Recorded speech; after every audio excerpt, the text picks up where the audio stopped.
Hey guys, today we're going to take a look at Star Wars Battlefront on the PlayStation 2, and this was a request by Joe Bangles. So, basically, we've got a pretty jam-packed front cover right here. We can see a stormtrooper firing his blaster in a seemingly random direction on the front cover here. That good old stormtrooper accuracy is putting itself to use. We can see some TIE fighters up here, some interceptors and bombers, X-Wings, lots of cool stuff. There's a ATST, and what else we got? We got swoop bikes on Endor. We got, of course, a scene on Hoth with the AT-ATs over there and the snowtroopers, and it's a really cool looking front cover, very striking and just very well made. Now you can see up the top here we actually have a little thing that says with netplay, and this game was actually one of the earliest games on the PlayStation 2 to allow for online multiplayer. It, in my experience, I never actually played Battlefront 1 online. I played Battlefront 2 though, and it generally worked pretty well. It didn't have too much lag or anything. You had to be connected with an Ethernet cable, of course, so I guess not too much opportunity for lag, but it usually played pretty well. So I imagine this game was much the same. So just the same standard PAL side of the box as usual. And what I kind of find funny is that then only once we get to the back of the box do we actually see any prequel content. So we have a clone trooper right there, you know, in front of an explosion, so live the battles. And you can see, pick your side, rebels, imperials, clone troopers, or battle droids. Not Republic and CIS, that's a bit weird.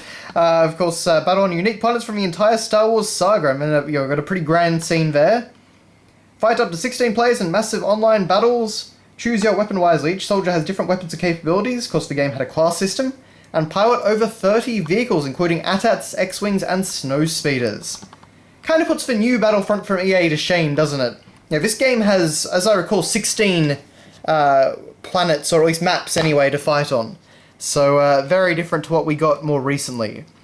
So on the discard here, we've actually got a Stormtrooper trying to make his way through Endor, presumably about to be killed by some Ewoks, I guess. And over here, we of course have our manual. Now, of course it's in black and white, so nothing too exciting, but we do actually have some pictures in the background. You can see a scout trooper and some sort of, I think that's a big AT-AT in front of a Death Star. I don't know really where we are on this page, but anyway. Default controls, all the usual sort of stuff. We've got Imperial and Rebel symbols up in the top right and left corners. Got Republic. Commando rather, not Republic Commando, that's a different game. Down in the bottom there. And then we've got this cool looking shot of the Scout Trooper model with a big sniper rifle, so that's pretty cool. And introduction, are you ready to step onto the Battlefront? Star Wars Battlefront puts you in the role of a soldier in some of the greatest battles in the history of the galaxy.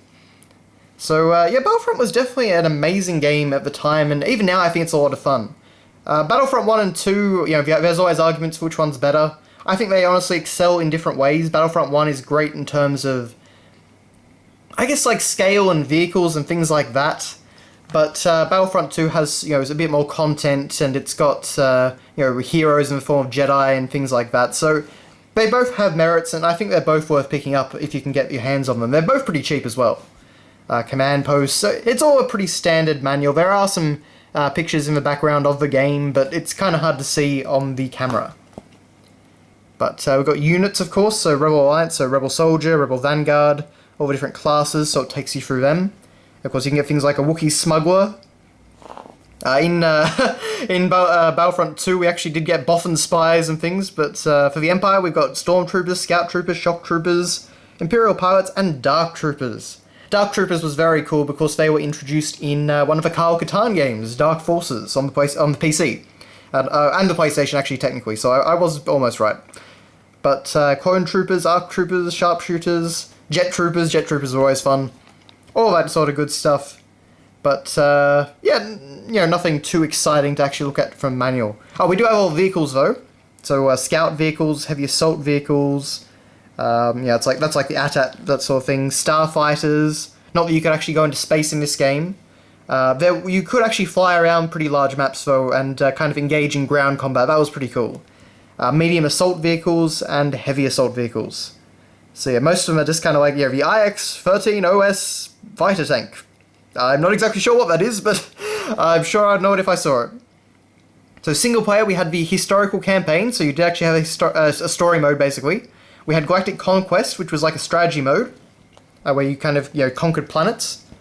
And of course we had instant action where you could fight against a group of bots. You also had split screen multiplayer, you had online multiplayer, you even had LAN multiplayer as you can see here, which is pretty unusual for a PS2 game. But, yes, this is a blast from the past as well, GameSpy. So, this option allows you to find games through GameSpy, an internet matchmaking system. Not anymore, unfortunately. To be honest, I was never really a fan of the GameSpy system in, Battlefront 1 and 2 used it, but, was never really a fan. It didn't work very well, and you always had to install separate GameSpy software. Awards you can get in the game, so Tank Buster, or Bantha Fodder, which is kind of fun. And they just gave you extra points. But, that's really all there is. Pretty stock standard manual. And on the back we actually had an ad for Mercenaries, Playground of Destruction, coming February 2005. So this was actually a fairly late PS2 game. When exactly was it? It was 2004, yes. So Battlefront 2 was only about a year after, and considering how much extra content they got in that game and how drastically they reworked some of the systems, it's pretty impressive what Pandemic did at the time.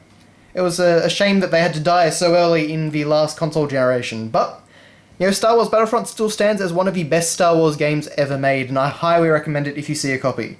So thank you very much for watching, guys, and I'll see you next time.